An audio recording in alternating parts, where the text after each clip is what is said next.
Hello, I'm Alex Mansfield, the host of Manny Talks Shooting, and welcome to another episode. This is the shooting podcast where I talk to individuals all across the shooting industry. We'll talk competition, self-defense, concealed carry.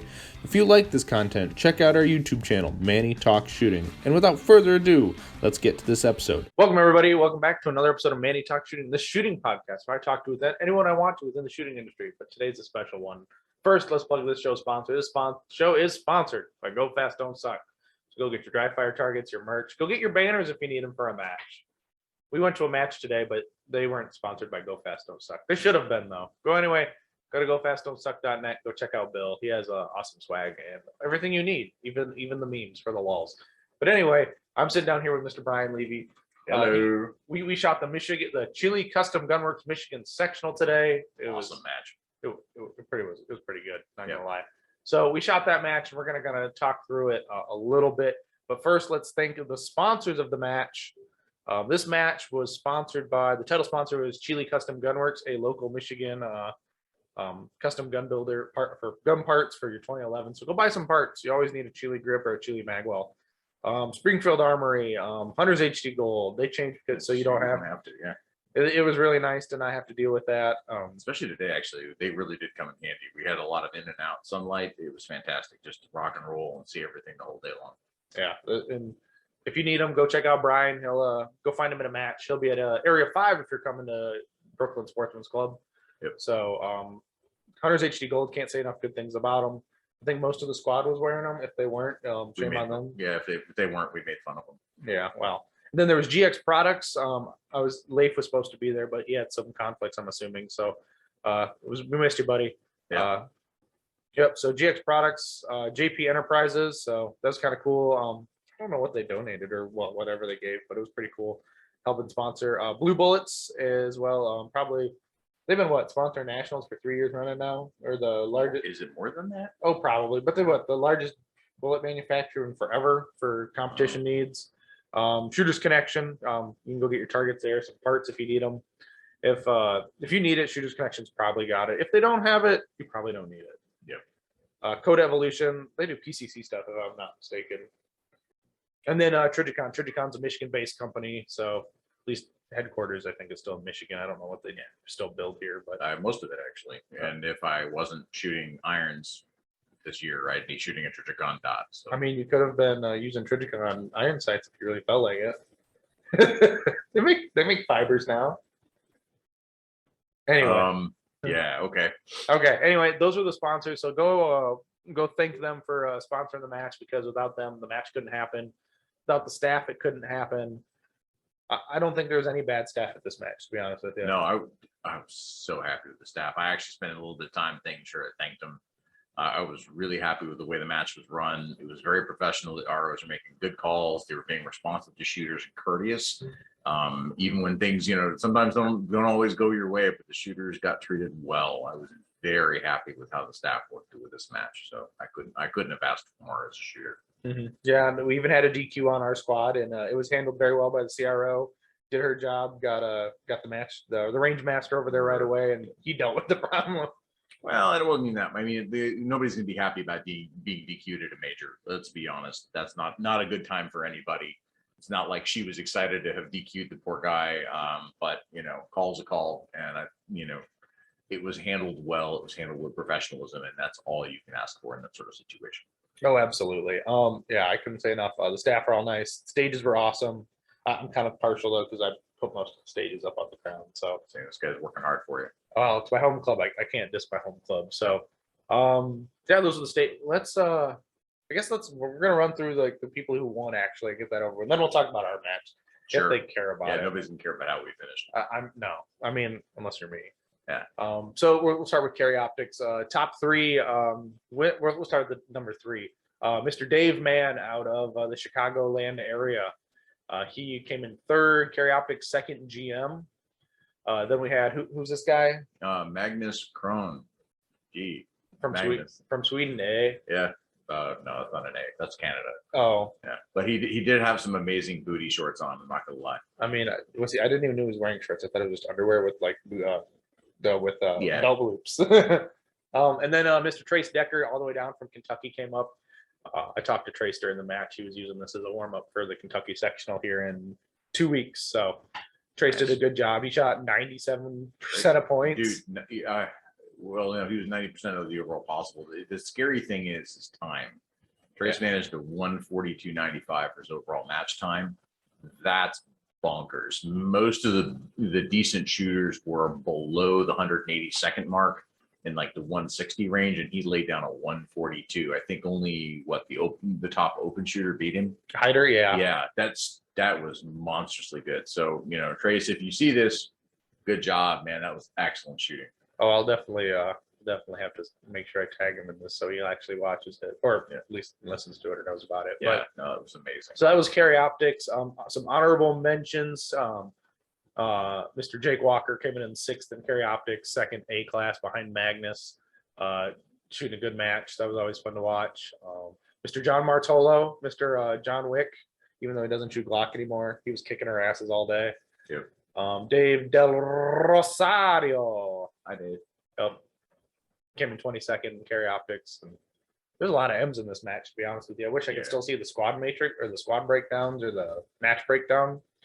Been really cool. I myself came in 33rd in Carry Optics, so I'm not too disappointed in that. I mean, I did beat the people I told myself I was going to beat today, so that's all good.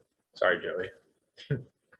Okay, I think that's Carry Optics. Yeah. So we'll move on to Limited. Top 3 in Limited, we had Renlin Zhang. Sorry, Renlin, if I botched your last name. It's hard. Sorry. Yeah, Renlin was smoking with his hair on fire on Saturday. So none of us got to watch Renlin shoot, but he definitely did a good job. Then we have who? Steve Galko. I ended up picking up his the M class win there, which is good work and good shooting. Yeah, and he drives a really nice car. Yeah, he does. I love his car. And his flamboyant. Did you see his shirt at the awards banquet? No, I didn't. Oh my God, it was so flamboyant, like hot pink and teal. It was bona fide awesome. Extra points then. Yep. And then Mr. Josh Peters. I don't know Josh, and he was freaking A class limited, winning the whole match in limited. That was really cool. I will point out that those 3 you just named off. Renlin was 99.16%. Steve was 99.6%, and Josh won at 100%. And their times overall for the match was 180 seconds, 0.36, 185.53, and 180.95. That is a close match. They were separated by a whopping what? What the spread was 10? 9 points was the total spread between the 3 of them. That was a close match for those guys. So good on all 3 of them. That could have gone anybody's way there at the end. We got some honorable mentions holy crap, within the top like 10. We've got Mr. Jeff Garrick. If anyone knows Jeff's the match director for Ryan Rocks. If you still haven't signed up for Ryan Rocks, there's still time. Second weekend in August. I want to say it's the 12th through the 14th. I want to say, go sign up. It's like $100 and some odd bucks. It's a great charity match. Go shoot it. Jeff puts on a good show. I'll be there. Next honorable mention is Mr. Uncle Joe Sanchez. Uncle Joe, you got to change your name in practice for to Uncle Joe. No, he doesn't. Yes, he does. I did get to meet Joe. Got to shoot with him on the squad. He is a cool dude, and that was a lot of fun shooting with him. Yep. And then we got in 6th, we got Brian. Hi. Yep. Yeah, 6th place with the way I shot is stunning to say the least. But you weren't the last limited M. It's true, so I'll take that. But I mean, no one is cooler than Rick Van Blair. We got to talk to him on Saturday after we missed all the shooters on shooting. He was helpful. He gave me some helpful tips, so thanks, Rick. Yeah. I appreciate that. Oh, then our buddy Tony came in 12th in limited. When he really doesn't shoot limited. No, but that guy came out. He came out the box shooting limited because I was like, "Hey man, let's come down and shoot limited." I think he hated me just a little bit for that. I understand. No, don't feel bad about yourself. Surprisingly, there was 30 finished competitors in limited. Yep. Only 1 DQ, which ain't terrible, I guess. I mean, they didn't shoot that many points anyway. But. Sorry, I gotta give props to my buddy Ken, the match director, Ken Fluffy Lane. He won limited C class, and he really deserved that one. He actually shot like a B class percentage, so that's really cool. Yep. So good job, Ken. You worked really hard on this match, and I know you've been putting in a lot of hours on it. So that's actually impressive. That still have a solid performance for you after putting the match on the ground. That's a lot of work. Yeah, I almost forgot. Chris Vasilian came in 9th. We call him Big Sexy because he is big and sexy. Fair So yeah, enough. good job, Chris. I know you'll listen to this. So now we're on to Open. I mean, Open was an interesting. Wow, it was very interesting when we were watching it on like the scores on Friday and Saturday. Like you never know what was going on. It always kept changing. So give the top three. I guess you can start with this one. Yeah, so third place, we had Max Klatt came in at 82% of the overall. Right, and he's a G. Right ahead of him is Andrew, and it looks like Ducharme or Ducharme. Mm-hmm. I don't want to murder your name, homie, but he did a good job. He's an open A, came in at 84%. And then, of course, that was second place. So that's kind of a scary jump because you go from 84% to first place, Mr. Andrew Hyder at the 100%. He pretty much smoked everybody. And again, I was mentioning times earlier that Andrew ran that in a 1:37 as his overall match time, which is insanely fast. Yeah, it's So, crazy that- because he's pretty much put like 30, almost 25 seconds on the next guy. Yeah, Yeah. but it's definitely due to his infinity guns. So Yeah. dude, that trigger was amazing. Like I got to touch dopamine. I got to touch his gun dopamine, and that was pretty legit. Yeah, it's not the trigger, I'm telling you. No, but that gun's beautiful. Even though it's covered in pro grip, it's like really still pretty. Yeah. That's like the worst thing about like really cheese gratery guns and still putting pro grip on. Dude, at some point, like even for me, like even if I don't need it, like I'll end up putting like the liquid grip on my hands just because it's like ceremony almost. Like you're like, okay, I'm at a match. I got to get that on my hands. It's part of the thing for when I'm going to shoot, whether you really need it or not. Well, yeah, and then most people like they'll just they put it on or they put it on every stage of like you do That I don't get. Like I don't need. I think I put it on once this morning and I was good for the day. Yeah, I replied after lunch just because I washed my hands. So What are you trying to say, man? I mean, I washed my hands. Honorable mentions: Mr. Chris Keene, another Open G. He was winning the match on Friday, but that's because he shot staff day. He was the CRO on our first stage, stage 5. Chris is a good dude. I didn't actually know he was an older dude. I thought he was like a young guy, but I'd never met Chris until today. So it's kind of cool seeing him burning it down still. So he's still. I mean, he was only 20% behind Hyder, but I mean, like Hyder pretty much he only dropped like less than 4% of points possible. He had 1 mic and 6 deltas, and his alpha to Charlie ratio was between 3 and 4 to 1 there. That's impressive. Yeah, he only had 2. He took 2 no penalty mics, and I think he had an overtime shot. I think he got an overtime shot hit. Oh, maybe I don't know. It doesn't pop up, I guess, on the screen. But anyway, talked about Chris. Our buddy Albert Yao, or I call him the Giant Killer, because he's a really short dude.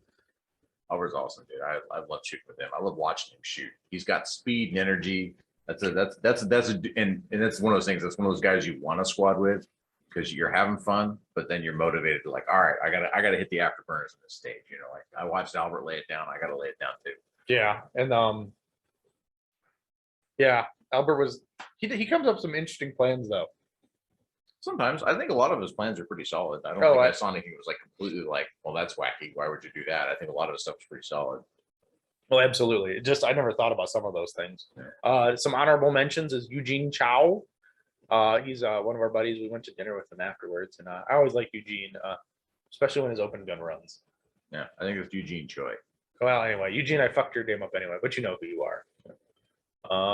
More honorable mentions. Let's see if I can find anyone. Mark, I'm gonna botch your name, but I met Mark. Mark's local to me now. It's you want to give a crack at that last name? Sickle Cow. Yeah. He was from Cal. He shoots in California from time to time, but he moved to Open, so that's kind of cool.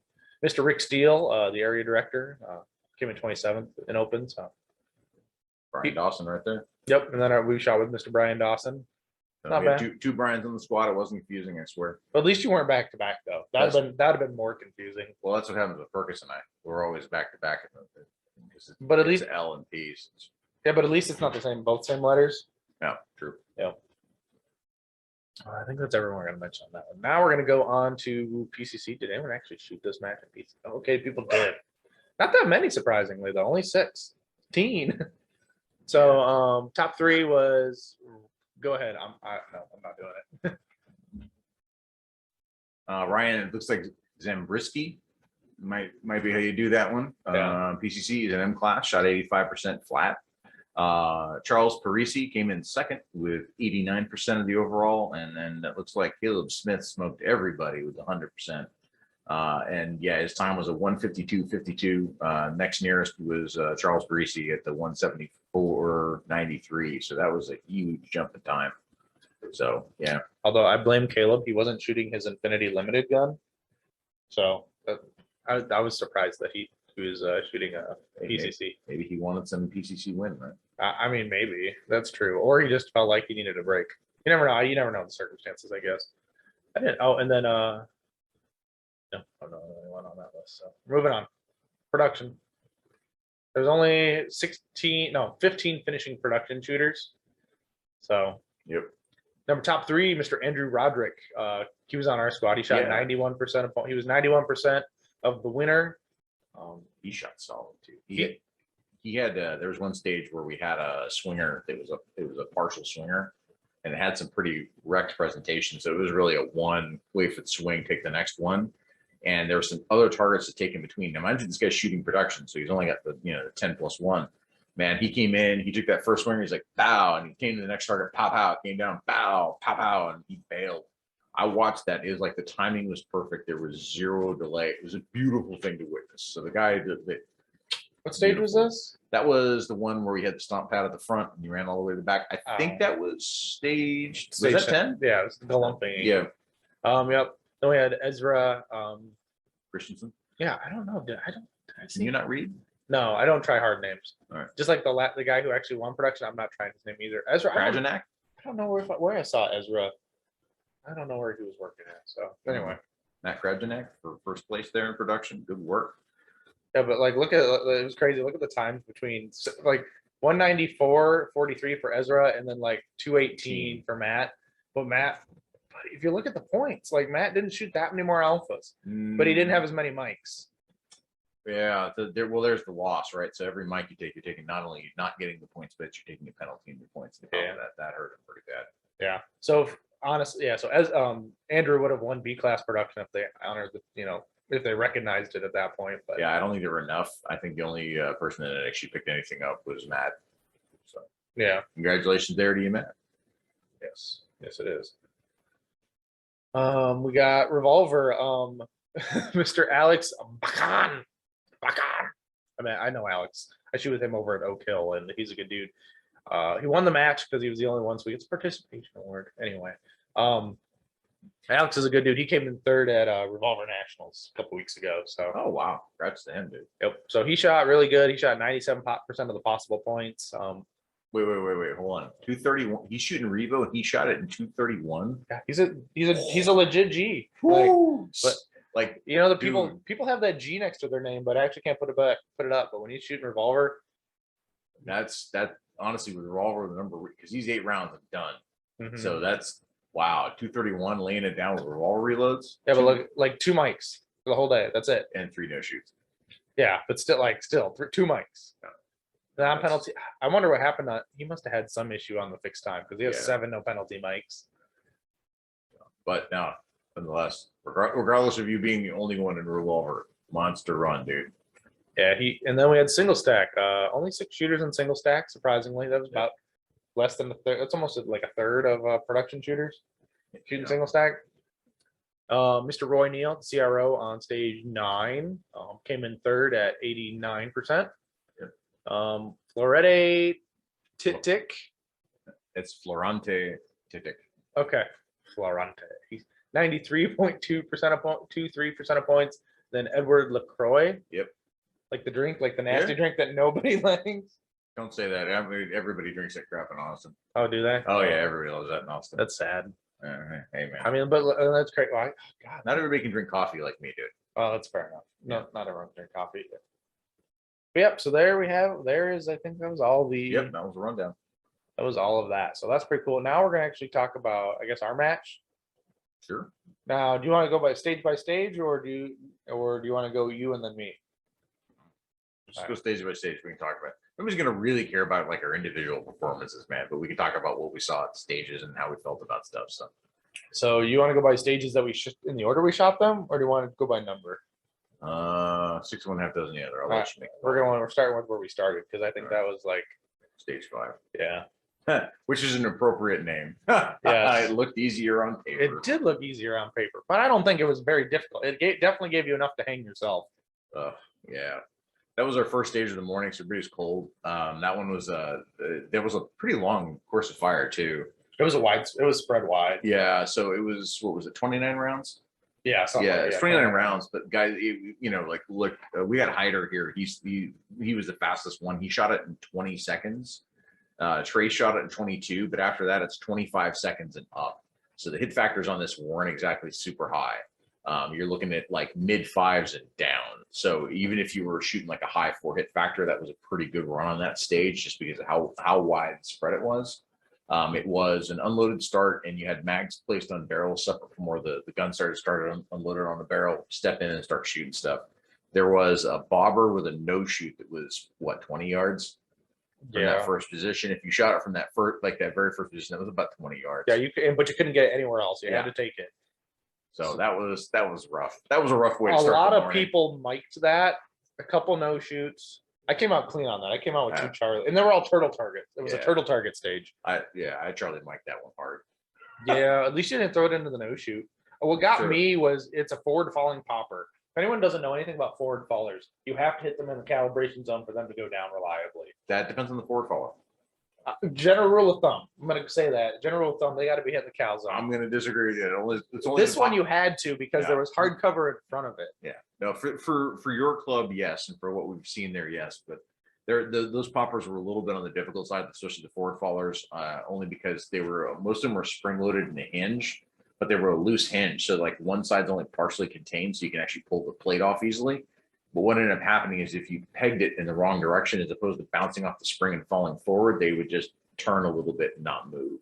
So you had to be careful that you were actually square on hitting those things that would bounce on the spring and then roll forward. So there was a couple of those you'd get pinched if you didn't just knock it down. And you definitely don't want to hit it on the top, because then it does delays, and it's like, like mine. I was like standing there like I'm on the dumbass. Well, you weren't the only one, dude. There's more than one of us on the squad that ended up double tapping a forward faller on the way down. It happened a couple of times during the course of the match. Yeah, and I don't think necessarily there was a good or better sequence to take that popper. No, you just hit that one and go for it. Because there was a popper next. There was a popper next to it, right? Yeah, it was popper activator, and if you had enough time and there was another open target behind it, you could go popper activator behind it and then try to get the bobber after that. Did anyone actually take it in one pass on our squad?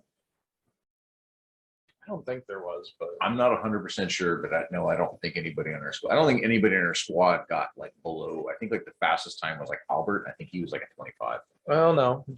Maybe John Martolo shot it in 26.62. Albert was like way down here, but he had a rough start. Yeah. He was 27. So yeah, it was that was a rough match. I mean, I think I ended up shooting it like 29, and I had like 2 mics or something like that. Well, and you were laughing at me when I said this is about a 30-second stage. Well, it's not though. Like if you could run it, it was like a mid-20 stage. It's just I wasn't able to run it like that. So yeah. Yep. Yeah. So that was an okay stage. I fucked up a little bit, and I went for the reload first, but I kind of thought I needed those rounds. Yeah. Going to the second position when I was fighting with that popper. Yeah. So I came out clean on that one. I didn't have any no shoots for the day, so that's kind of good. Yeah, I had a couple of no shoots. Yeah, I think it's time to move on to 6. 6 was kind of interesting because 6 was a fixed time. Oh my God, the guy who actually won the fixed time only had 44 points. It was Magnus. Look at that. Oh, well, Magnus and Renlund, they tied for 44. But how does that work though? How do they decide the winner of the stage though? They don't. They're both 100%. Well, I know, but it's still you're in the overall anyway. It doesn't matter. Oh well, yeah. So anyway. Yeah. So that I gotta say that was probably one of the most unique stages I have ever shot. Period. Like, full stop. I don't care what sport, division, time, year, match, whatever. It was a fixed time course that was not some like little tiny speed shoot or like some kind of like run around this 8-foot wall really quick kind of thing, which is the only other times I've ever seen fixed time. This was a legitimate like medium course stage. It was the short course, but yeah. Well, no, it wasn't, because there was more than one position that makes it medium course. You can have 2 positions in a short course. It's 3 as a medium. I think it was a medium. It ended up being a fixed time, but yeah. The thing is that you had 6 targets to shoot at. One of them was it was a sucker bet to shoot that target, frankly. There was one that was probably about 15 yards in a diagonal through a port with a no shoot. Then there was an open target, and then there was a partial, but the partial was like less than 5 yards from you. And it was there, you had more than 50% of the lower A's unavailable. It was a super easy target to shoot. But then you had to run around an 8-foot wall to another port, and there were 3 more targets available there with a really wide transition. It was really interesting. Like I was actually, as far as how stages are set up, it was a decision maker. You had to decide how you're going to pick up the points that you wanted. Being that it's a 12-round stage, 60 points available, but here we are, and I'm looking at this, and the top guys got 44 points. Well, nobody shot that. Everyone forgo that first target. Yeah, everybody was like, "Yeah, don't shoot that." Yeah, well, that's not true. I watched somebody try to shoot at it, and then who'd you watch? Somebody on our squad tried to shoot at it, and I think I was talking to Andrew on our squad afterwards, and we were like, "Yeah, I don't know what he shot at that. That was a sucker bet." Mm-hmm. So, but it was a really interesting stage the way that was laid out. It was really a lot of fun. So I was really happy with that. That's like one of the most unique things I think we've ever done in the match. Yeah, it's definitely here to stay. I think we'll see it. You'll see it again for sure at Area 5. But it might become a new national thing. I mean, you might be able to get more short course, fixed time stages. Yeah, because it's different. No one sees it ever at all.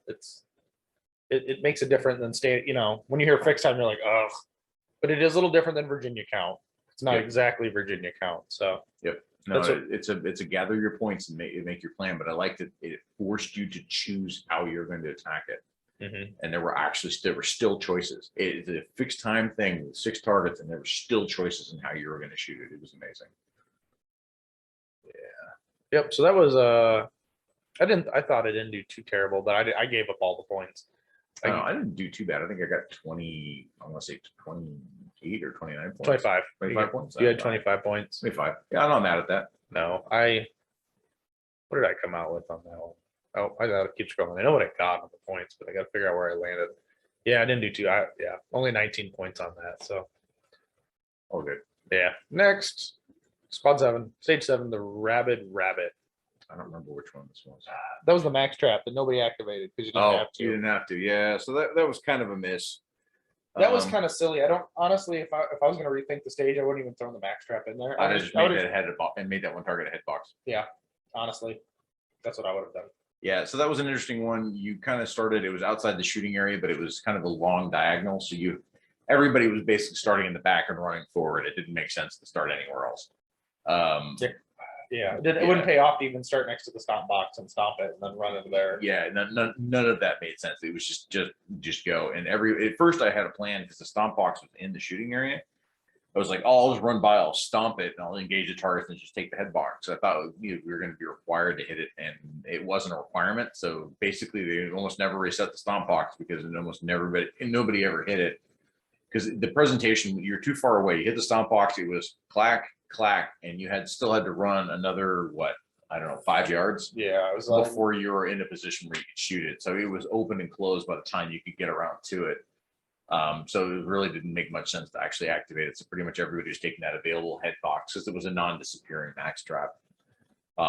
So yeah, it was one of those things like just run through it, burn it down. We had a few people forget that one target in the port kind of in there where you could see the first 3 and you had to step forward to get that next one before you ran down. How many people forgot that? Was it just one? We had one person on our squad, and I watched, I think, another person do it when we moved in the next day.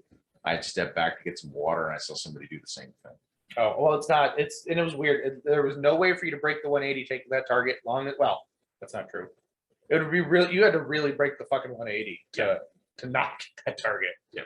But so what Hyder came out with, he shot really well. I don't know how he shot that in 10 seconds. I have no clue. Have you seen him run? The guy is so fast.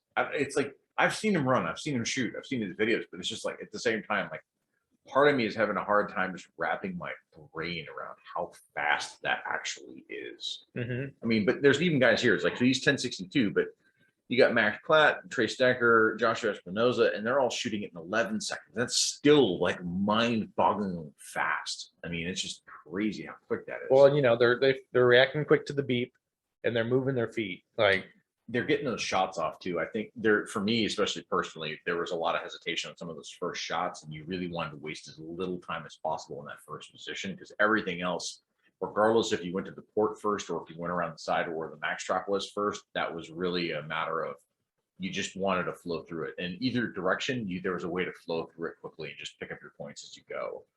So I think really the lost time for most people is that first position getting to the next position, whichever one you chose.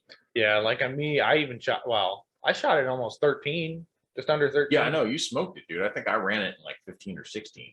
I was happy with that. Well, let's find it because it's not hopefully it won't be too hard to find. Because we're looking at practice score because that's how we roll. You got it better than I did. Oh yeah, there you go. You're a little above me. Okay, I ran it in 14. Okay, Yeah, 14:25. I don't care. 4 seconds faster than it. I mean, I'm fat and slow, but dude. 4 seconds is still for that course. That's a fast makeup time. So yeah, I was sub 13. So I guess that sub 11. Yeah, he had to have been hoofing it. He just ripped his shots and got what he needed and got out of there, man. It probably saved time on that third set. You know, the double stack, the one target, and then the one that you're coming out because everyone's kind of I think what a lot of people did. I considered it. I think I'd be interested if we can see this, find a video that did this, but you could see in that kind of that first edition, you could see there was a double stack target with a no shoot in between. There was an open target kind of down the way, and then you had to move and then transition to a wall. I think if you could actually, as opposed to shooting the double stack transitioning, that if you actually shot that one and hit the double stack on the move over, you probably could have taken a step and a half and been like basically a drag across presentation. It would have been faster, I think. I think there was a faster way to do that, which I did not do. Yeah, but it was a good stage overall. Yeah. I thought it was a very nice test of skills. A lot of available points to give up for that for sure. I mean, because I don't think though there was a 2 hardcover on that stage, right? We had 1 head box in the port, right, and then the slant target. Yep, only on the inside. And the only reason that target was a slant was to protect the wall. Yep. So yeah, it was close, and you had a lot of A's on. No, what is it? This one, the paper targets. This one was Paper Tigers. Paper Tigers. This was that low boy one, that low boy stage. Low boy stage. There was a low boy down front, where on the second position for you. One like your point, like the really one in the dirt, where you started different from everybody else. You started on the right side of the stage. Everyone else started on the left. Oh, right. Okay, I know what you're talking about. Sorry, yeah, it took me a minute. Yeah. Gotta get Well, the light bulb I kind of shot I don't know. Yeah, I had a weird stage plan. I think pretty much everybody started on the left side, stepped in, and there were 3 targets right away, and you kind of cleared a barrel. And there was a low boy that was a yard away from you, and it was cut off. I don't think you even had a lower A zone, so you had like upper Charlie and a little bit of Delta, and then you had the head box.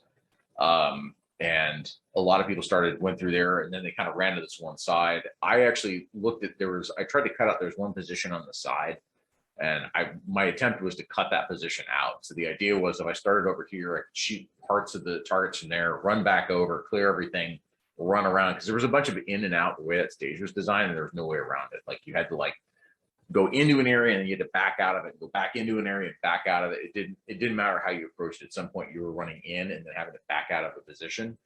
So I made the decision to kill the one position on the side so I didn't have to shoot there. Honestly, if I had to do it over again, I'd throw the position back in and run into it, because there was a tux target that was trying to get, not really on the move, but I tried to hesitate to shoot it. That was an alpha mic on that one for me. And that was because I didn't hesitate enough. I think it would have been better off just hosing into it and ripping those 2 targets and then bailing into the next shooting position. Yeah, I gave up too many points on that stage too. That's the theme of my matches: shoot it really fast and give up all the points. It's okay though. I mean, overall, like that was a less than a 20-second stage for both of us. So yeah, I don't feel. I mean, even with a mic, I don't feel too particularly bad about how that stage went. Like I really did pull off the plan I wanted to shoot, which is the nice part. Yeah, that's always a good one too. But and then we've got stage 9 bow down. This is the only required retreat stage on the whole match. Yep, that was the one we started up at front. That was actually the one I went first on. Oh yeah, you did go first on that one. Yeah, and if Albert, if you're watching this, thanks again, man, because I didn't even think about running across the front, and that actually easily cut off about 1.5 seconds off my stage time. But yeah, so that was kind of an interesting one. I could have drew and drilled on that one.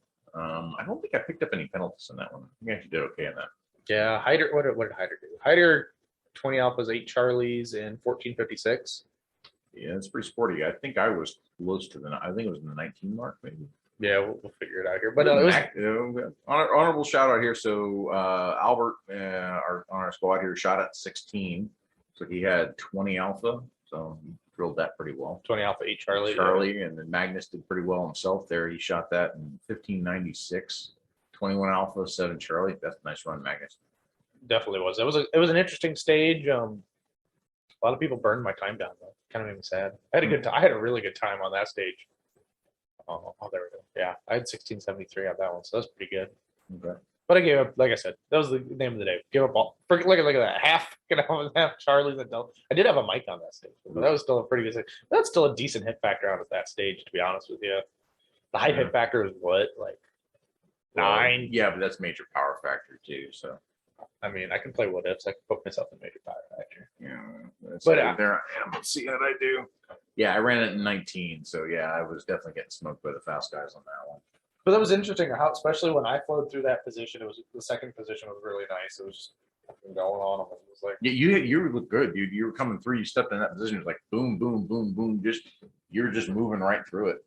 yep, and then smacked to the reload and boogied the fuck up there. It was interesting because I don't know, because there was the RO like right there as you're coming up the alleyway. Mm-hmm. They're just like, and then just make sure you get your muzzle back down range so you can turn. Yep. I don't think there was really any bad plans. We saw some weird plans though. Tony came up with a crazy plan. Well, even John and Albert had interesting. Well, yeah, John and Albert had interesting plans of coming up to that. There was a double stack of targets on the most left of the stage, kind of like midway up the bay. I don't understand the backing into that one. I think that's lost time. Yeah, because you shoot the eight rounds there in the first position, and then they backed up, and then they went back forward, and then they boogied. Yeah, you added a lot of steps of time and hesitation and transitions. I don't think that juice was worth the squeeze there. But it must have been for Albert because he came in fourth on that stage. Yeah, but look, he's 16, 17. I 16, 70. I bet you he probably could have knocked it in the low 15s if he didn't. Oh, probably. I think there was lost time for Albert, if I'm honest. Yeah, because then he must have walked it, because then he did walk it like that. And then he did it. Well, and he had the problem too, where he didn't quite get in the right position. He hit the wall trying to back out. Oh, that's right. Yeah, So that was like 2 seconds, 3 seconds right there. That wasn't that bad. It seemed like it because we're all time dilated watching him go. Yeah, So. true that. That was a pretty good stage. Then we had stage 10, Galumpa. This stage was interesting, especially with it had the max. The bobber. No, that was a swinger. The swinger on a stomp box. Mm-hmm. Because the interesting thing about Brooklyn is they can't have steel bays 6 through 10. Okay. Just because of the agreements with the chiropractor across the road. We just don't want any steel or anything kind of leaving that bay or any possibility. So you have to pretty much have foot activators or hand activators for the match. So that's kind of cool and interesting. So that one, you ran across the stomp box, shot some targets moving up, because everyone thought you had to take the swinger from the back until we found out on Saturday that nobody took the swinger from the back. Yeah, and it made sense because when I looked at it, it almost seemed like all you were going to get was like a head box presentation if you're up front, and I was worried about that. But you get the whole thing. And the thing is, it takes what they timed it. It takes almost 15 seconds for the dwell to be so far that you're only like seeing delta, and you can get down there way faster than that. Even shooting on the move, like being low and kind of shooting your points. And yeah. So I think a lot of people, that was the plan, was to boogie down there. I was almost somebody. Yeah. I was so disappointed. So down at the front, I cleared the stage just like I wanted to, got down to the front, and like right in front of me at like 3 yards, there was a tux target. And I got there and the swinger wasn't there. So the idea was, if I got there and the swinger was there, I'll take the swinger. If not, I'll take the tux target. So I saw the swinger wasn't there. So I put 2 on the tux target, and I saw the swinger coming out. And boom, boom, came up, boom, boom. And I knew I missed the second shot. So I transitioned to another open target, waited for it to come back out. I put another round on it, got what I needed, and ran out.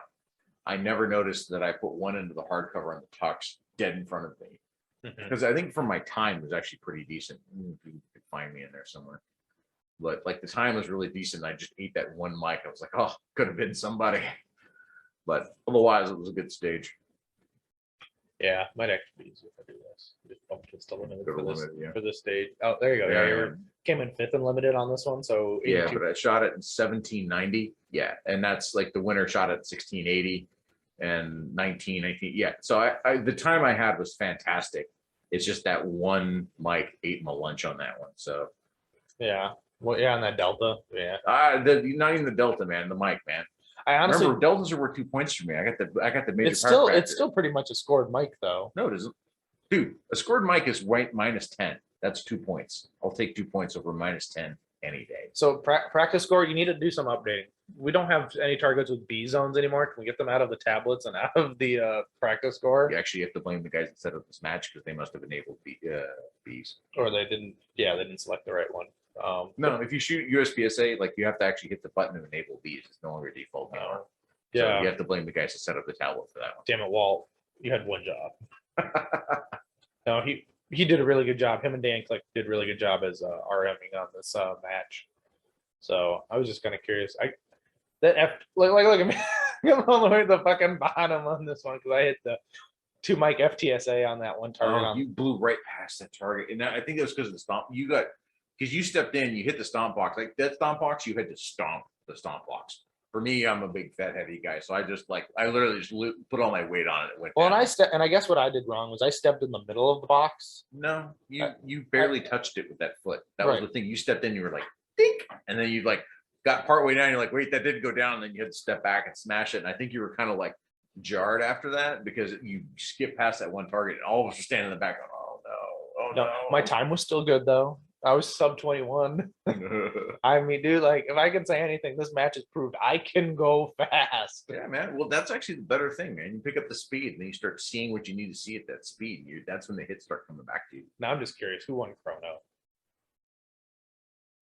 Some okay. Oh, You're not gonna see here. I'll show you. I'll pull up Chrono. everyone else. I love Chrono. Chrono is like the coolest thing ever because you really got to see who won Chrono. All right, let's see here. Combined. Chrono. Combined. Oh, so this is right. Okay. So this is correct then. I don't know if that's correct or not. 676.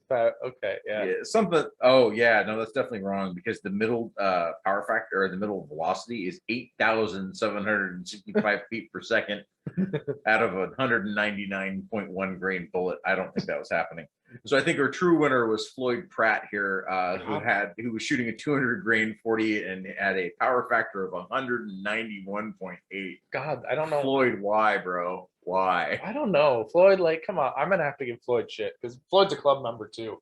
He did really good. He's the groundskeeper for the club. Oh, nice. So, but shit, Andrew Hyder's, look at that, 180 power factor. Yeah, but when you're shooting open, like you just want to comp the run. You don't give a damn about the power factor. Well, yeah, and that 38 super comp definitely works. Yeah. Well, and I found out the hard way that my stuff was loaded on the hot side. Yeah, but you're still 31th in chrono. Well, 30th in chrono, really, with 172. Yeah, 172 power factor out of 4.5 inch barrel. That was a little too spicy. Yeah. So it's okay. Did anyone shooting minor anyhow? Oh God, what the? This has got to be a PCC. No, okay. Oh my God, look at that. Mark Nail, minor, 170 power factor. There's no way that's hold right. on, let me check his time. There's no way that's right. What was that name again? Mark Nail. He came in 43rd.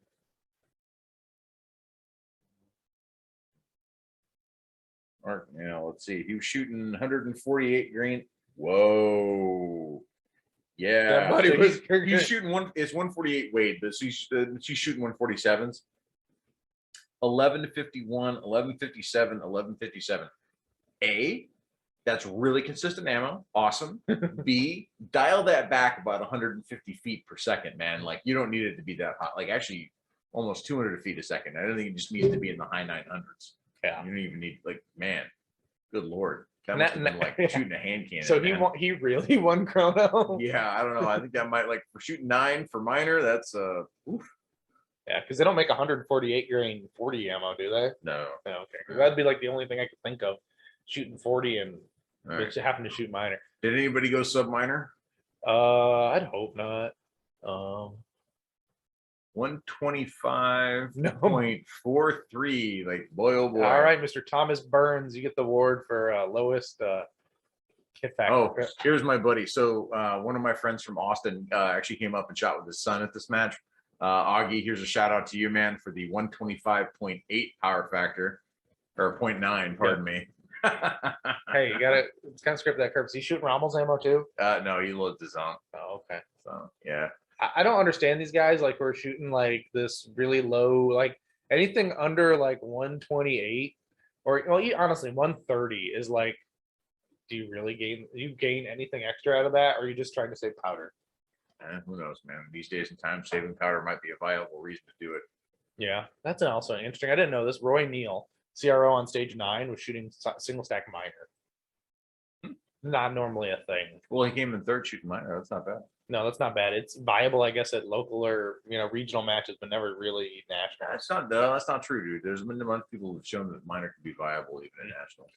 Yeah, but it was who was it? Oh, Tim Herron and the great one, Rob Latham. They were shooting some match this year earlier, and they were like, "Fuck this shit, we ain't shooting minor at the big house. We're shooting major." Fair. So that was chrono. I mean, chrono's always exciting because especially it was weird. They still made us take them chrono ammo, and then they just took it off of our belt anyway. But they needed to pull the bullet. So yeah. By the way, Rommel, they weighed my 180 grain. They came in at 182.7. oh, so a little extra cushion, right? Yeah. Oh yeah. So then we shot we shot 6 stages before lunch. Yeah. That was kind of awesome. Yeah. I didn't, but honestly, at that point, I would have much rather just kept going and forgo the lunch. No.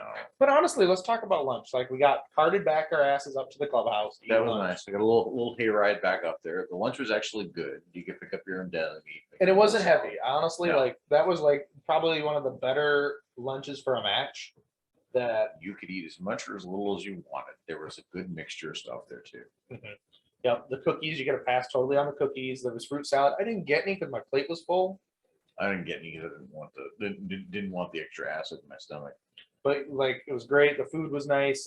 We paid. It wasn't part of the match fee, but some people opt out of eating anyway. Yeah. So what's the point of wasting the money essentially? Look, I got no problem if they tell you ahead of time, hey, we're serving food, but it's extra. I think my thing is if you're going to shoot a major and you're going to be there all day, like it's really hard to get away from the match or like have to like, especially if you've got certain restrictions or whatever, and you're like, well, I need to carry around a cooler and do it's like, man, you're adding a lot of load to the shooters. I like the fact that there is an option to get food. I know some people, they don't want to, they want to do their own thing or, but I think here they did a great job because it was, you could stack a huge sandwich and eat a ton and leave yourself sluggish, or you could have something kind of small and light enough to kind of abate any of that. And you're like, all right, cool. And that's what I did. I basically, I had sort of, I had a modestly sized sandwich, a little bit of cheese, drank some more water and found out there was coffee there, but yeah, go ahead and do that. And then that was nice, man. I was a big fan of that. I'm not a big fan of bringing my own cooler to the match unless I'm working the match. Then that's a different story. Well, but then you're not going anywhere. So right. Yeah. I mean, but here, if I would have changed anything, I would have had it on the bays, like brought coolers of sandwiches to the bays pre-made, and then you just eat there. But at that point, I would say shoot through. Just eat the sandwich when you want, but finish the match. Just have a roaming lunch. If we were behind schedule or something, that I'd be kind of with you. But goddamn, man, we still finished an hour and a half early, even with an hour lunch break. What's it? It was and then that was kind of nice. Dude, I'm not. I have zero complaints about having to stop for lunch. I get it if you're kind of behind schedule and you want to push through, but I'm not going to be in the boat where I'm like, oh, I want to shoot through and screw this and I don't want to wait. Like, no, it was kind of nice. Have a seat, do a little chit chatting, relax, eat some food, digest a bit, go back out there. I was glad that because originally I was supposed to be the first shooter on Bay 10 after lunch. I'm glad that didn't happen. Right. You got to shoot and be done with it. Yeah. And then be like, all right. But stage 1, the first one, it was kind of interesting. Well, honestly, there was really 2 plans, the lefty or the righty way. That was the one with the 2 low boys in the middle, and then it was basically a symmetrical stage after that. Yeah, with the one target in the back in the middle that you had to dig out on either side. Yeah, a couple of people double engage that one. I would have honestly, that would have been better if it was totally mirrored and had 2 targets, one on each side. I kind of like doing that, and honestly, it's because people will double engage it or not count through on it. Yeah, so I started. There was, like we said, the double stack and the 2 low boys and another double stack. So I chopped the double stack on the left, took the low boys, shot on the move to take the ones on the left, shot the other ones behind a wall, then came into the second position, I'd call it, I guess, and you shoot that whole array. What is it, like that's a tux on each side, a popper, an open paper, and the max trap. Yeah. And then there's the one target in the back. So I cleaned all the one side off, came over to the other side. I don't know how I did it. The gun, no, that wasn't on that stage. Was that on that stage where the mag flipped completely over? That was a later stage. Yeah, Oh, no, okay. that was amazing. You dumped the mag and it stayed upright. Yeah, that was a later stage. But yeah, so that was kind of self-forward. Then you have to finish on the last target that's behind a set of barrels. I didn't finish on that one. So Did you came in on that one, didn't you? yeah, I came over to that one, shot that one because it left everything open. It was just a bit of a lean to get to the one that was the tux at the end. So it avoided the extra 2 backup steps to get to that target, which is lost time, I thought. Yeah. I think I did pretty well on that one. I'd be extra curious to see where I landed and limited on that one. You came in third. Yeah, I came in third on that stage. You had 2.5 seconds, 2 Well, and something. yeah. Wendland faster than me. I'm okay with that, but Well, Galka stunt like look at Galka. Like yeah, but even though I talked to him after this stage, he didn't seem like the happiest camper in the world. well, He's it still- is 8 Charlies and 2 Deltas, and like both me and so yeah, Renlund beat me obviously because he had 2 seconds on me basically, and we shot exactly the same points. We shot 25 Alpha and 7 Charlie. Mhm. So a 7.5 hit factor on that stage, but Steve Galpa came out with an 8.7. Not bad, man. And even though Jeff hasn't been shooting a lot this year, Jeff still really did well in limited. Yep. Like he still was like in most stages like the top 5. Like so that's nothing to scoff at. I'm kind of actually curious, where did I land on that one? I know like okay, I came in 39th in carry updates on that one with 21 seconds. So yeah. But like I said, I had a mic because it was right into the hardcover on the first side on for me was that tux. It was in the tux. It was like, but it wasn't like it should have been fixed. That was not a like close mic into the hardcover. So yeah. Anyway, so we're gonna move on from that stage. Stage 2. A little bit of this. Which one was that? Stage 2. Oh, that was the weird L-shaped, the mirrored stage with the 4 poppers in the middle. Where you started on either side, step on completely outside. Right, and that was all you like 4 poppers in the middle of the 1 far target. Is that the one? My infamous two Mike no shoot. Yeah, I think that's, if I'm correct, that's 2. Let me. Oh yeah. Yeah, 2 Mike. That's a 2 Mike no shoot stage. Yeah. Okay, so that I could have been somebody on that one. That was another. I could have been somebody. That was interesting. I think it was basically a mirrored stage. I think the one thing was interesting. If you're on the left side to start, you could see one of the 4 pieces of steel that you normally just see in the middle. And if you're on the right side, you couldn't. You could only see the one steel from the other side. Oh, so well, yeah. So there where it was was dropped then. Yeah, it's just kind of like I think where the barrels ended up and everything, there was just a slight advantage. But I still started. I started on the right side and moved around because the reload was in my favor.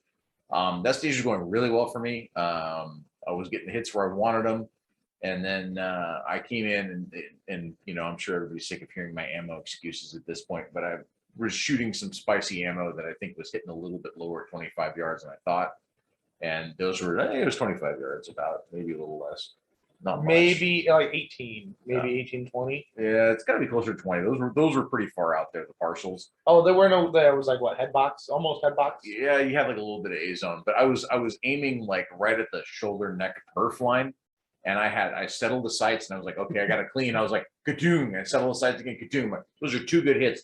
I transitioned to steel and then I transitioned. If we're going to talk about this, if you're watching the video, guys, this is the line at the top of the perf, top of the thing. The no shoots like right here. They're kissing each other. No, they weren't quite kissing each other, but they were like 2 really clean shots in the A zone, about 3 inches lower than where I was aiming, right into the no shoot.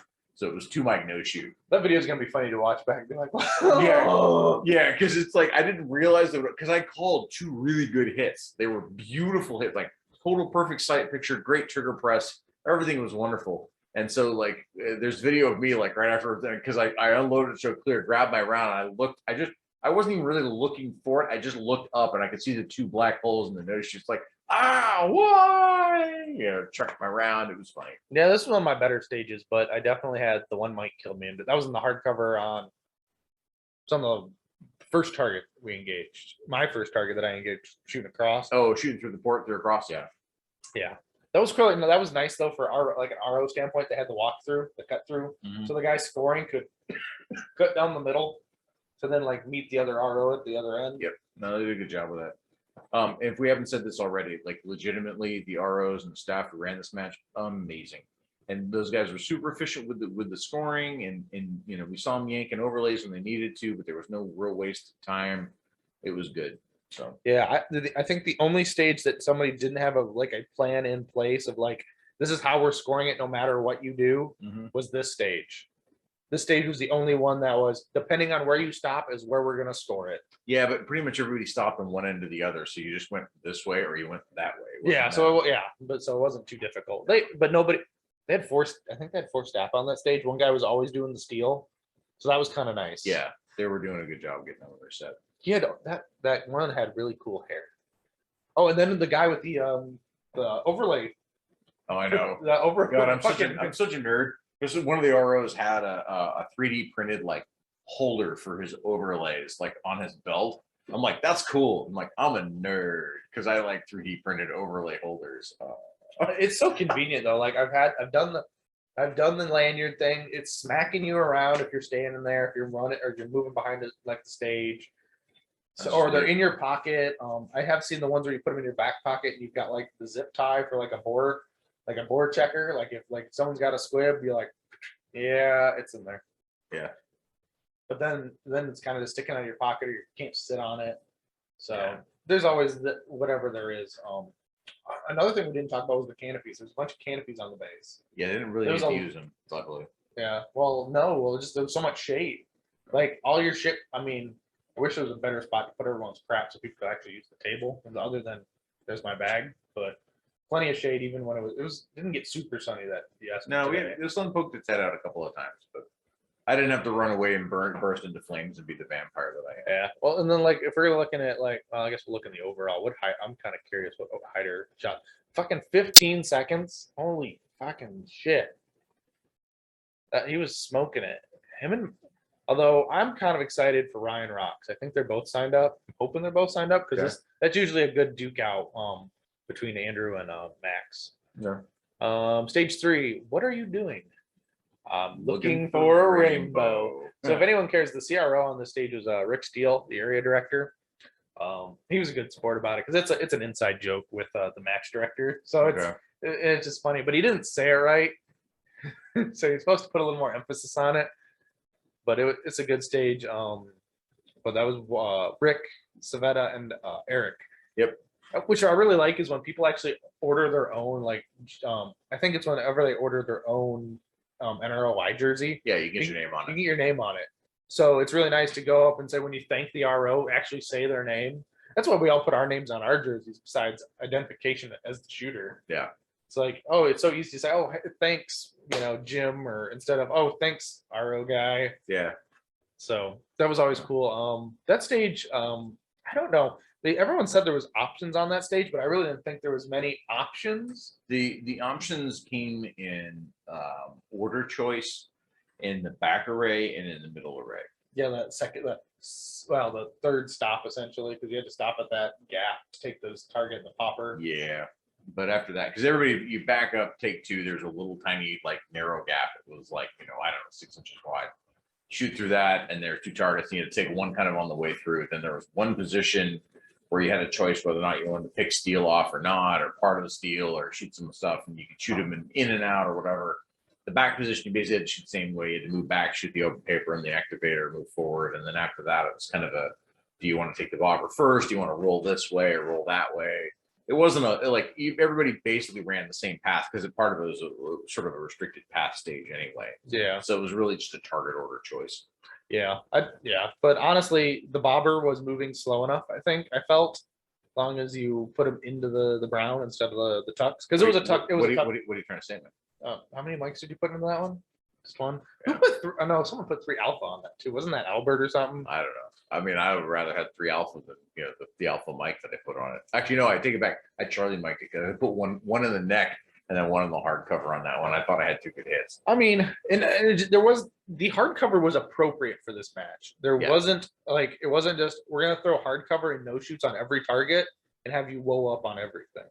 No, it definitely gave you to put the gas on, but gave you enough to have to woe up for some throttle control. I was talking to who was the MD? Ken. So I was talking to him at the end of the match, and that was kind of the thing I mentioned to him. There was a lot of really good stages where it wasn't a boring, like everything's super tight and technical and ka-chuck, ka-chuck, ka-chuck, ka-chuck, trying to shoot everything. And it wasn't just hey, everything's 8, 8, and 8, and it's, inside of 10 yards and wide open targets. So it was a really good mixture of engagement speeds. And that actually, even when the stage is like that one, which there wasn't like a million and one options, it still made the stage interesting to shoot because you can't just go, bam, blam, blam. You had to like, oh, blam, blam, blam, blam, blam, blam. You had to have that throttle control, and it really made you like engage and visualize what you're doing with the targets. That actually made it really interesting to shoot. The other thing I think I would have changed on this stage was the wall that you had to leech around to get the target and the activator. I would have just shortened that wall up just a smidgen, just for like ease of purposes. So it kind of wasn't a 180 trap, but What are you trying to say? I'm not saying anything. I'm just saying because there could have been a lot of newer shooters shooting the match, and because you kind of had to back up. You moved on a your diagonal. tendency was to go forward to that one, and you had to come back to get into that fourth. I agree. Me personally, I would have liked to have seen that a little farther up, or if they really wanted you to kind of have to get over to that position, they could have actually angled the wall further towards you and then moved the stuff a little deeper in. So it would have still been a lateral movement, but would still force you over to a secondary position while you went to engage the rest of it. Yeah, I would agree on that. So that was just something, but I mean, that's not nitpick. The stage was good. Yeah. I took all the steel on I came to the third position and took all the steel, like the two paper, the steel. I took the back target and the tux. Yeah. I skipped the back target because I knew when I came across that I would just shoot it because I was going to pass it. So I'm like, I can remember to skip it here because I know when I get to the back and be like, shoot all the things. Yeah. So, but yeah, I think that was really, again, that was like minor differences in options. So there was options there, but I think it was a target order thing where let's see. I ran that stage. I ran it in 28:44, which I had to rack a round out, and then I went dry, but I still did. And then I don't know. That was the one where the mag would just go. Yeah. So standing straight up at the end of it. I still didn't get that picture of Jack. Yeah, you ran at 26. So I mean, I really didn't lose a lot of time compared to you, but like the winner in limited was still shooting at 24 seconds. Yeah, so it wasn't like there's a lot, but I think even for me, like I actually spent too much time on that bobber. Like I should have just I hesitated the first time and it was down and gone, and I transitioned off of it for no target, came back to it. And if I had just engaged on the way up, I think I'd have been okay. Yeah, like in what Trace shot that in less than 20 seconds. And he won that stage, so he was definitely he hit every piece of steel and didn't slow down, and he took that bobber and went past. So that was kind of cool. This was our last stage of the match. Yep. This stage, I think when we walked it, we didn't notice something, and that was originally walked it was that you had to take the two steel in the back. Well, you had to take the one mini popper from the back, yeah, and you could see the bigger one up front, but it wasn't worth it. You're already there at that point. You might as well take them both. Yeah. So then there was pretty much a similar array on one side. On both sides was two targets, a target. Another thing was a tux. It was actually, I think it was a parcel and a tux, because I think it was the parcel was for the back. So yeah, it was an open, a tux, and then in the back there was a half, like a diagonal half cover. And then another mini popper. And then you had to go into the port. And there was a popper activator paper swinger partial. Right. And then you got it. So I think that was the correct order, was popper paper swinger. Yep. Because the swinger was not that fast. No, it was our old swinger. So. Well, but then, again, you're talking about mini poppers, and even especially for you for minor power factor, it was like, and it was a forward fall. So it was ding. And you had all the time in the world, because by the time you settle in the first target, starting to fall forward, and you go boom, boom, and then it's like presents. That's a one pass swinger. I put 3 on it because my first shot, I had no idea where it went. When I went to look at the target, I had 1 Alpha, 2 Charlie, so all 3 my rounds landed on it. Yeah. Then I don't know. I liked that stage. Definitely didn't shoot it the fastest. That's for damn sure. No, but that was also the end of the day, man. Oh, I was done. Like, dude, check it out. I took 4th on that one. Yeah, lemon. There you go. So, yeah, no, that was definitely. I was done. I was just ready to get to my turn to shoot. Not that I was mentally checked out of the match. I was just like, can I be done? I was like, almost, can I shoot first? I want this gun off now. Hold on before you roll off of that one. So I shot 16 Alpha, 4 Charlie, and Delta. I'm looking at Josh Peters, who won, who's A class at the moment, which I'm guessing he's a big sandbagger.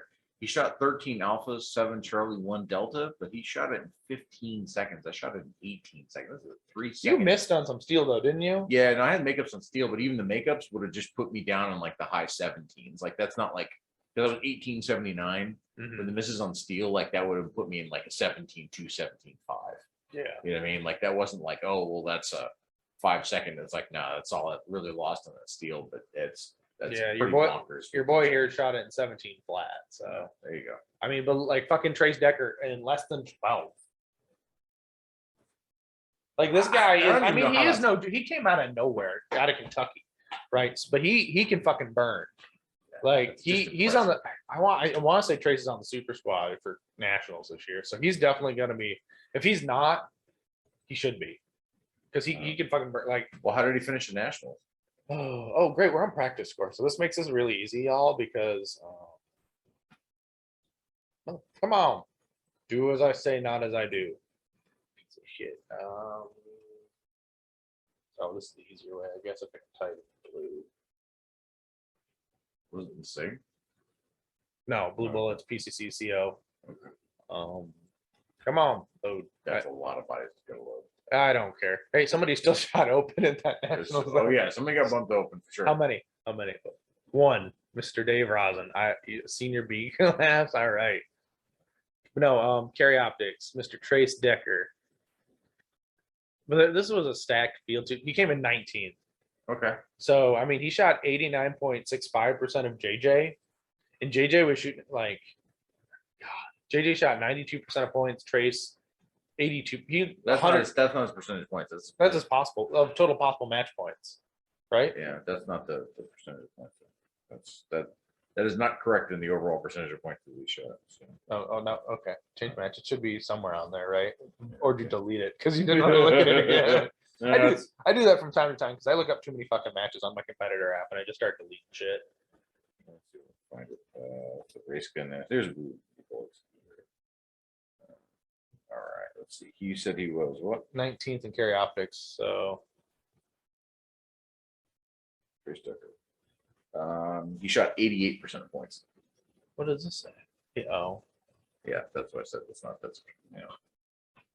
Oh. He shot 88% of points. Okay. He had 4 mics in the procedural. So, yep. And a no penalty thing. well, yeah. Yep. Hey, they do because you're just giving up points at that point. Well, but you're not hemorrhaging points at that point. Well, you're not necessarily giving up points because if you're faster, you had a higher hit factor without it, then you're better off. Yeah. Well, there was a disappearing target though. What was the disappearing target nationals?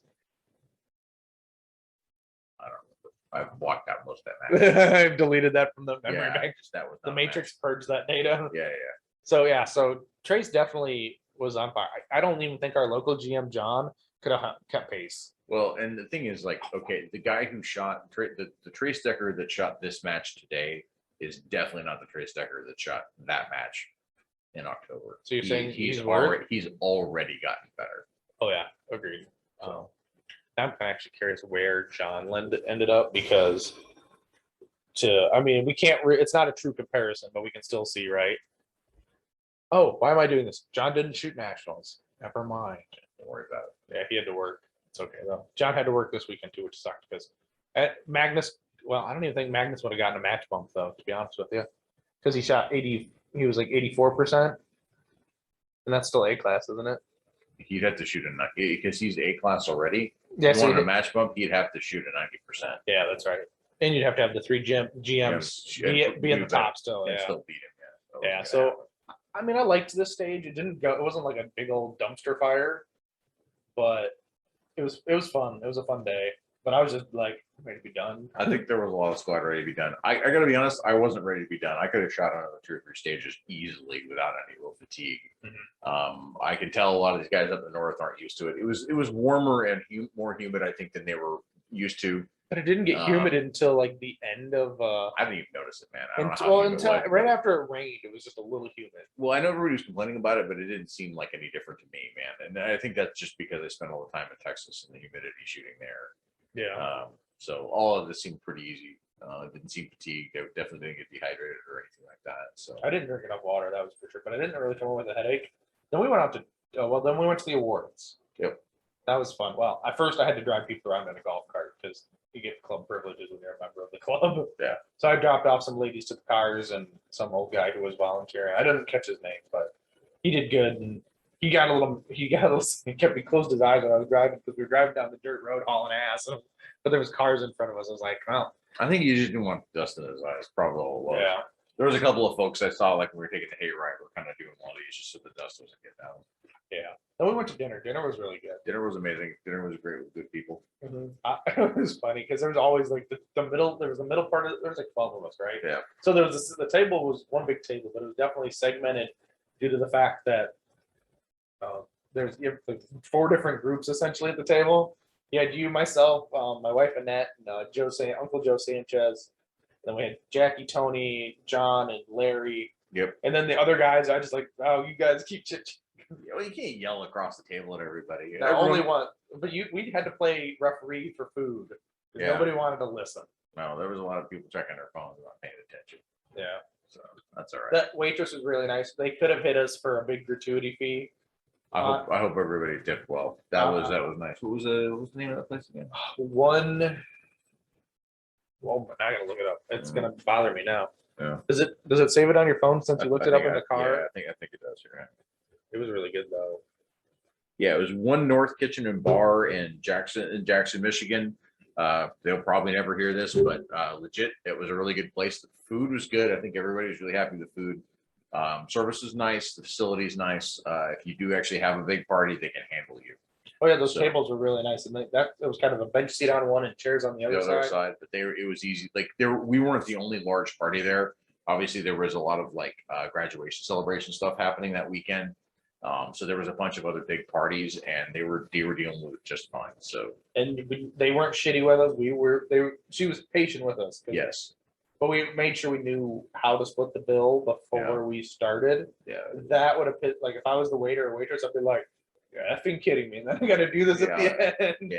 No, that was nice of her, and you know, I think everybody, regardless of jokes aside, I think everybody was really courteous. So that certainly helps. But it was nice. I was very happy with that meal. I had a cocktail and it was pretty tasty. I had coffee, but my meal came with beer cheese. So there you had beer. No, I had beer cheese. Yeah, That's not the same. There's still beer in it. No, they did make the cheese with beer. There's no alcohol in it. Yeah, but yeah, because they cook it all off. But yeah, that was really good. I had the fish and chips. I was really getting burned out on fish and chips, and then I hated it because I wasn't ready. But I was like, "Fuck it, I gotta fix something." So I was like, "You give me that one." But I wasn't disappointed with my food after I got it. Though. That's good. But my 2 desserts were really good too because I'm a fat fuck. I ate my peach cobbler and then I ate like a quarter of Tony's cheesecake after everyone else dipped off the plate. Yeah, Tony was like, "Yeah, I'm not finishing all this." That was like honestly, that was really fucking good cheesecake. Fair enough. It was just warm enough where it's not like cold, like super cold, but it's cold. It's like safe temperature, but it's flavorful and it tastes really good and the texture was good. That was really good. Larry, I don't know. He said he kept bitching about his steak, the size of his steak, but he could have eaten the rest of Robert's steak. But yeah, that was the match. We drove home. Now we're recording this. This will be up here in a couple hours because. Oh, you're just gonna post this right away? Yeah, because what's the point of waiting? Like I have backburned other podcasts, so this one could be right after the sectional because it's kind of time sensitive. But I'll share that near the very end of the video. Okay. But any final thoughts on your match? I love that. Not that anybody cares, but for my goals personally, I'm still learning to shoot the irons fast. I am Red's dot, not Red's irons. You still have a red dot on your fiber though. Yeah. That's just a lie. That's just a lie. But the stage plans went off the way I wanted to. I didn't have a lot of mistakes as far as like execution. I just need to get a little bit better about being able to roll those sights at speed, and I'm getting better at it. So I'm not mad about my finish. I'm not mad about the penalties I took. The low shots and the no shoot, that was outside of my control. So I like I said, overall for the match, they did an amazing job. I am so happy with the way things went. Everybody, all the ROs, the way the staff was done, I think anybody who's going to show up, who's going to shoot the Area 5 section or the Area 5 match, the championship, is going to have a good time. The facility's nice. The folks are going to do a good job. So everybody was like, "We'll see you at Area 5." I'm like, I'm the one guy not going to Area 5. Sorry, I've come from Area 4, but no, it definitely was a worthwhile trip, and I'm really happy with the way it ran. I had a lot of fun. The squad was amazing. Squad 25. Woo! Next time we'll know not start don't pick 5. Pick the next stage that starts in 4. Don't start on stage 5. Yeah, don't start where they're going to give you the 20-yard mini bobbers with no shoots. Yeah, but honestly, like usually there's a farther shots than that on that Yeah, day. everybody kept telling me that. So like you're talking to the guy who has to put stages on the ground. Like those things are usually farther than that. Yeah. So everyone was like, I had home court advantage. I was super comfortable at the range because it is my range. You know what? It's really nice when you can just go up to the match director and give him a hug and see if he's doing okay. Yep. But yeah, it was definitely a good match. I can't thank the staff enough. I didn't get to staff it because you were coming into town. Yeah, so I appreciate that. I wasn't gonna be a dick and be like, yeah, I'm gonna staff it, so I won't see you all weekend. But you can stay at my house. The really cool part is we spent this whole weekend together, and you stayed at the house. The dogs have loved you. I love the dogs. They're awesome. They're hilarious. Ivy always chooses violence now. We need a t-shirt. Tony, Jackie, we need a shirt. I need to get a picture of Ivy. This is going to be a limited run. So it's going to be a picture of the dog that says, I always choose violence. Yeah. And then we got a picture of her ass on the back. So it's a There you little go. fluff butt on the back. Little corgi butt in the back. Yeah, I love that. And we'll have to put some phrase on the back of something, or yeah, we'll figure it out. But that's going to be an awesome shirt. We make it. But it's been a great weekend. It's been a blast. What else do we got to do? Well, I guess it's time for the time sensitive information. So as of the recording of this, it's 6-5 right after the match. So we all had a good time this year at the sectional. So to my current knowledge, it looks like after talking to the match director I will be the tentative match director for the 2023 Michigan sectional. So come shoot the match. You'll have a blast. We're going to have the same Brooklyn flavor, the same technical kind of stages. We're going to amp it up. There's some notes I got from the squad that are going to help me kind of push the match from like a match running standpoint, some sponsorship kind of stuff, see if we can do some other things that we didn't really do this time. Not any step on what this match had. We're just going to elevate it to the next level for next year. So it's been kind of nice in that regard. So I've been taking a bunch of notes. So that'll be kind of cool. So look for that to come up registration wise near the end of the year. Yep. I think this one came up like early December, right? Yeah, because you were telling me about it. Go sign up for it. So I signed up for it, and then we planned flights and everything. So yeah, so I want to say it was January though. I feel like I planned my flight. No, you might have planned your flight in January, but it didn't. It opened up before like January 1st. Okay. Because a couple of my matches opened January 1st. And I hate that because everyone wants after Christmas, everyone wants to rape your wallet for their match fee. But it's and it's not like, oh, sign up now and pay in like a month. No, it's like sign up now or you're not and pay now because you're not getting in. Unless you're shooting Area 4 and then you have to mail a check. Chad Stanton, what the fuck? I mean, but people out east do it too because they don't want to pay the credit card fees, which I can understand. I get that, but just bump the match fee up $5 and eat the credit card fees, please. Right, exactly, or make like a bank account. I understand they don't want a bunch of money sitting in an account, but it's being run by USSA anyway. I mean, it's not like they don't have business accounts. Right, exactly. So, but I mean, like other clubs, right? It's just they're the match director, but they don't want to put it. Yeah, they don't. It's here nor there. So yeah, pay some credit card fees, I guess, guys. But yeah, where can they find you on Instagram, like always? You can find me at Reds REDS _ Reds . And you can also find me on YouTube under that. Actually, probably a little later this week, you'll find my full match video out on YouTube. And I already have I have one sample stage up. I'll probably drop some first person footage tonight or tomorrow morning for y'all. And then I'll get the full match video edited this week and then up. Yeah, it was yeah, okay. So there's that. You can find me at Manny Talks Shooting. People that the sponsors up again for the match stuff. Manny Talks Shooting, YouTube, Instagram. Website is still coming. I'm kind of been slacking. I've been busy helping do things for the club. So